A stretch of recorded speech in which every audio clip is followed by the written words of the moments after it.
Hi, this is Chelsea Slattery, and this is the case study of Truman Elementary. What do I know? The demographics of the school is it's a pre-K-8 school in a medium-sized Midwestern town. It is 15% free and reduced lunches, 5% ESOL. The principal at this school has only been there for 2 years. Some achievement or perceptions of this school is it is worse in reading than math. The test scores are getting worse as the students progress into higher grades. The parents are unhappy with the test scores and unhappy of what's going on with their students. The PTO is asking for answers. The schedules are split, so if you may be doing some reading and then in a half hour you have to go to PE and music. So it is not like a big chunk of time that you can meet and talk to your students. What I would like to know is if there's behavior problems. It did say in the case study that there's a lot of students that are bored. Is there high turnover in teachers or administrators? The administrator at this school has only been there for 2 years. How old is the curriculum? When did the school start using it or adopting it? How do they rank compared to the other schools in the area? How many minutes does the teacher spend on reading? One of them said it was only an hour, if that. A problem that I see is why do the students' test scores get worse as they progress through their schooling? Parents and PTO are dissatisfied. We have unhappy parents. It's never good. Administrators, is it an administrator oversight? Or is it that the administrator is just not keeping the PTO and the parents in the loop of what he's doing? Is he working on a different indicator for KISA, or working on a different strategy that will help in the long run? But keeping parents and the PTO members in the loop will keep them a little bit more satisfied. A proposed plan of action: fix the schedule to allow more block scheduling. Mandated at least 180 minutes of ELA. New curriculum, and that new curriculum can be worked into that 180 minutes. That 180 minutes could also have intervention time. It could be writing time, phonics, reading, working on listening and speaking. Have parents in the schools to come help if and when they can. That way it shows that we are not afraid of having the parents in the school, and that also could mean that a certain parent can go read with one of our English language learners to help with them read better or learn English better. Having newsletters go out to the parents and to the PTO on their grant status and your scores, no matter if they're ugly or not, having them out there and say, yeah, I know what the scores are and here it is. Having perception surveys to the teachers and the parents, and if you can, later down the road, your students. The principal would keep all this data, at least that way he can show I have growth from being here, or I don't, and where's my weaknesses.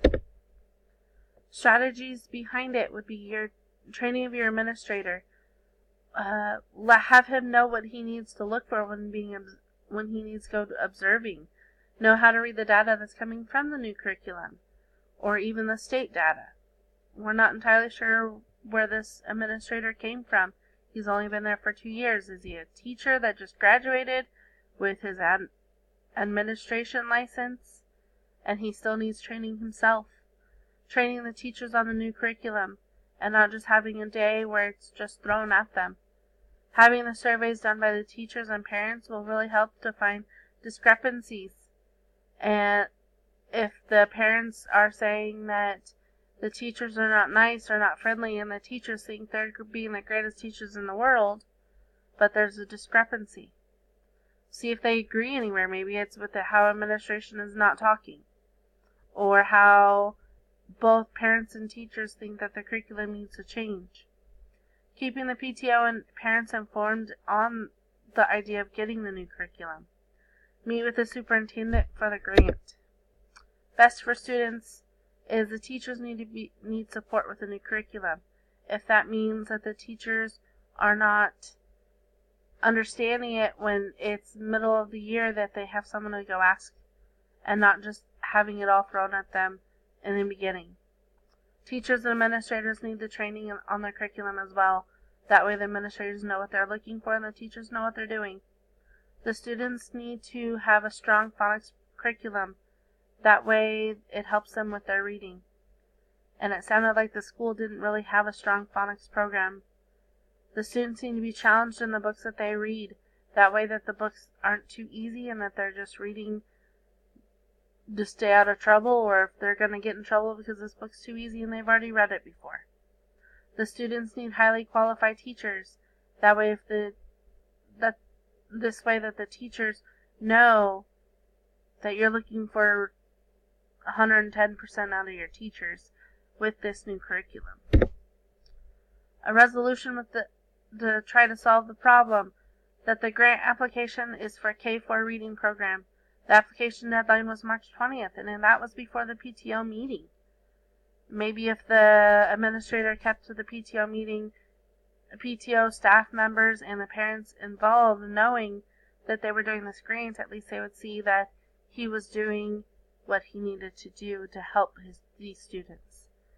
Need for a meeting with the superintendent to see if there's any extra funds that the superintendent can give so that they can start with the reading program or funding or anything. And even also having the superintendent fill out the letter he needs to for the grant. Finding a reading program that is research-based and that aligns with your state standards. Having an independent reading supervisor, they brought one in and that was great, but making sure that they're still there, maybe even 2 years down the line when they still have that program, so that you know that your teachers are still consistent and concise. Category 5 is families and communities. Having a family fun night or a reading night and having that open door policy of where the teachers or the parents and the teachers can go into your office and talk about anything they need to about the student. The family fun night will help with the students that the parents just don't know how to communicate with their kid, so that they have this game that they get to take home. It could be chess, it could be checkers. At least they have something that they can take home and play together and maybe break that ice of, hey, how was your day at school? The reading night, having books that go home with the kids, because if you have 15% free and reduced students and it's a $700 student school, you have a lot of students that might not have books at home because they can't afford it. Holding a carnival or a movie night in the community where people just from the community come in and sit and see how open and inviting your school is. Allowing sport events to go on at your school. If you have a nice soccer area, having them be able to use your soccer field for practices and games is huge. Having a newsletter, as I said, go home at least monthly. Report to your PTO members. Keeping the PTO and parents informed by newsletter. It could even be by Facebook. It could be by the district news page. Just keep your parents in the loop and your PTO in the loop. Extend the mandated reading block.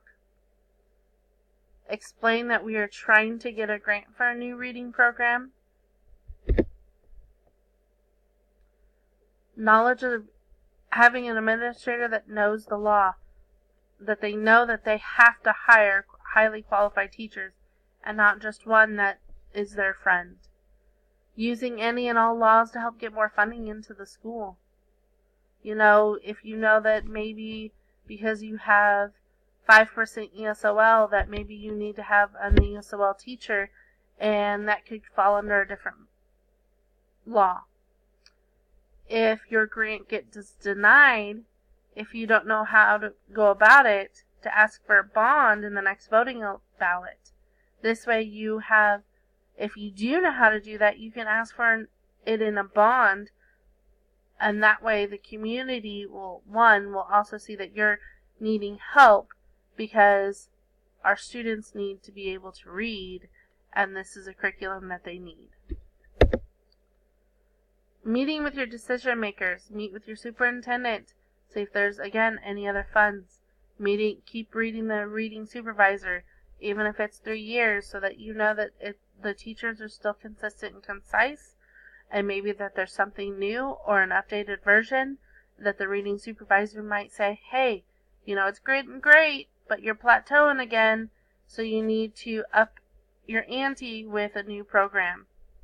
Having your parent surveys due at least once a year, or at least every 2 years, but having that parent survey.